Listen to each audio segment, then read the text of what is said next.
goal with this activity is to work on your ability to get out of the bottom of the squat, loosen up the hips, really work the legs. It's an awesome move for someone who can't achieve full squat depth, who needs more inhalation-based mechanics, but they can't break parallel in the squat.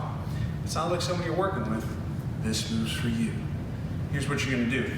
You want something that you can sit on where your knees are higher than your hips, because we're going to cheat around the bottom of the squat. Once you have found that type of surface, what you're gonna do is make sure your feet, knees, and hips are all in a straight line. You're gonna grab your shins and you're gonna roll back, bring your knees to your chest. That's the first part of this.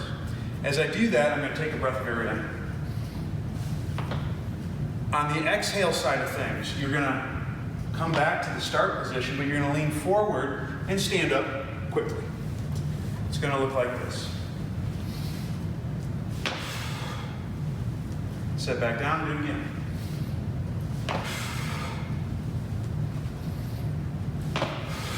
You can get in a nice rhythm with it. And that's how it's done.